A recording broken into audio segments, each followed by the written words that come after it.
capítulo 6, começa com a instituição de diáconos, que o papel dos diáconos era servir as viúvas, os órfãos, para que a igreja pudesse suprir a necessidade. E eles vão escolher Estevão e mais 6, e o último deles é Nicolau, prosélito de Antioquia. É um gentio convertido ao judaísmo. E muitos dizem que ele fez a doutrina dos nicolaítas, que está lá em Apocalipse. Jesus odeia essa doutrina. Seria a doutrina de cargos na igreja. Que tipos de cargos? O que a gente vê hoje no nosso meio, apóstolo, bispo, no sentido de serem algo sobrenatural, melhores do que os restos dos irmãos. Essa vaidade gospel que está no nosso meio, é tudo doutrina de nicolaíta. Mulheres querendo virar pastoras, presbíteras, bispas, apóstolas, homens querendo virar patriarcas, apóstolos e outras charopadas mais. Porque o maior no reino dele é servo de todos.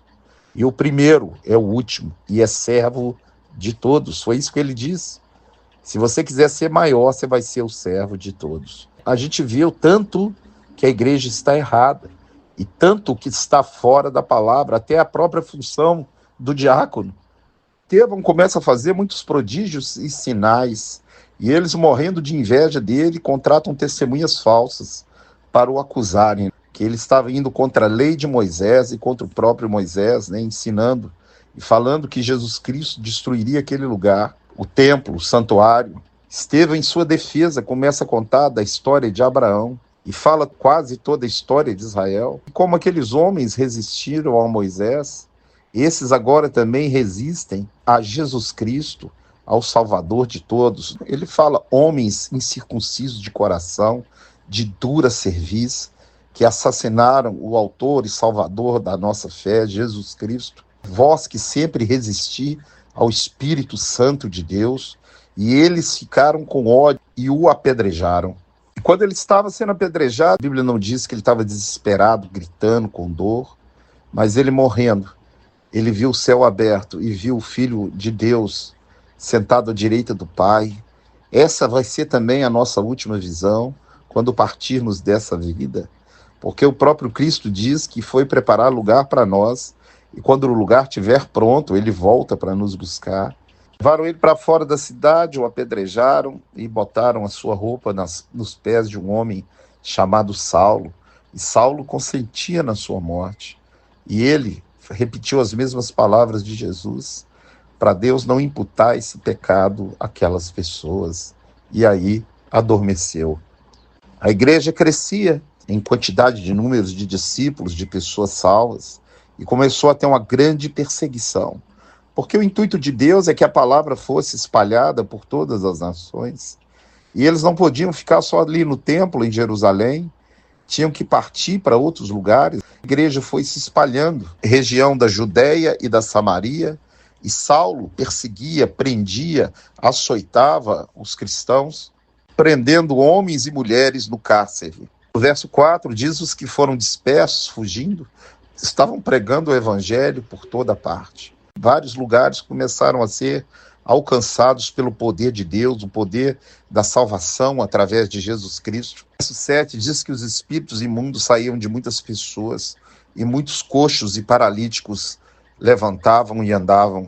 Em uma das cidades, eles viram um homem chamado Simão, mágico, que enganava o povo com a sua mágica. O verso 13 diz que ele abraçou a fé e foi batizado e acompanhava Filipe, por onde quer que ele fosse, vendo os milagres e os prodígios que eram feitos através da vida desses homens cheios do Espírito de Deus. Agora os apóstolos, ouvindo o que estava acontecendo em Samaria, descem até Samaria.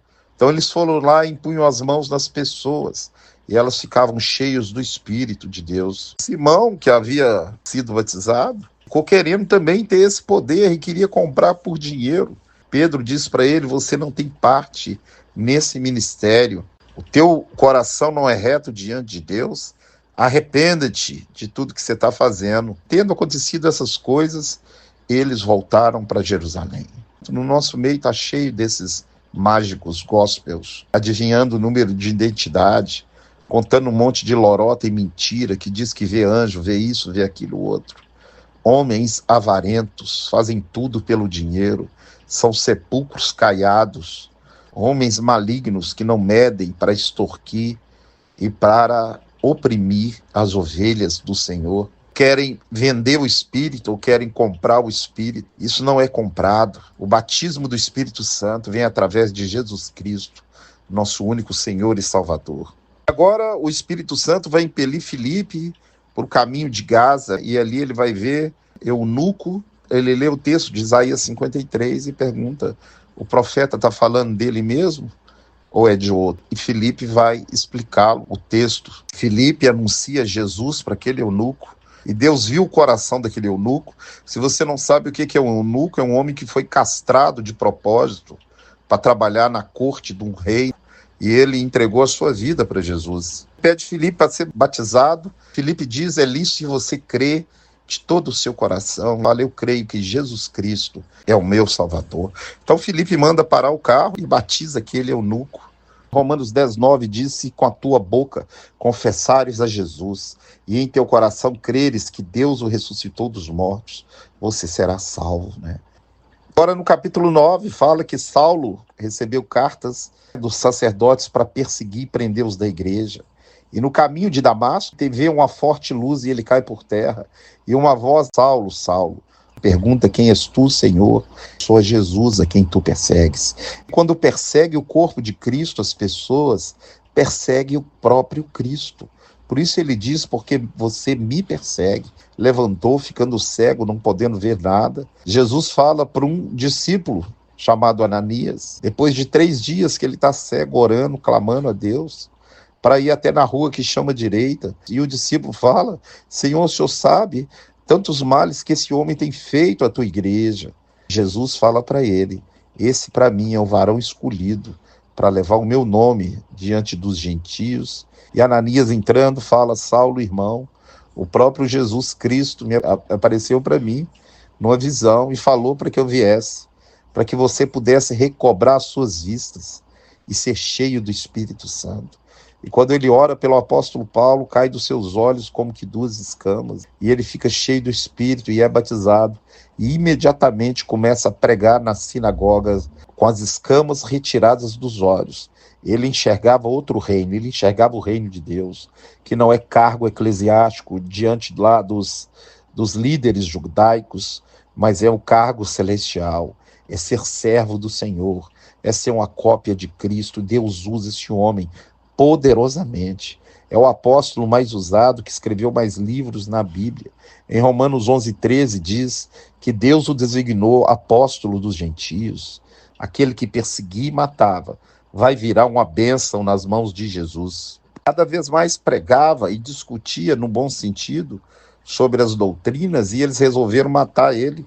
E os seus discípulos os colocam pelo cesto e ele desce pelo muro da cidade. Chegando em Jerusalém, ele procurou juntar com os discípulos, eles estavam com medo dele. Barnabé foi testemunha diante dos apóstolos, o tanto que ele estava pregando e convertendo pessoas. E Paulo é apresentado a eles, agora não mais como Saulo, e sim como Paulo. Vão enviar ele para Cesareia, né? E a igreja já crescia em Jerusalém, na Judeia e na Samaria.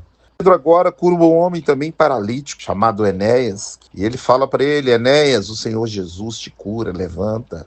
E muitas pessoas se convertem através dos milagres que os apóstolos faziam em nome de Jesus. E chegando em Jope, ele chama uma pessoa da morte, revive e é entregue às outras mulheres que estavam chorando e lamentando, porque aquela mulher era uma mulher bondosa, uma mulher misericordiosa. Hoje há muitos mortos vivos no nosso meio, pessoas que não têm esperança. Deus quer que você pregue a palavra, Deus quer que você cuide, Deus quer que você ampare essas pessoas. Traga elas para o poder de Deus, para o evangelho, para o poder que revive.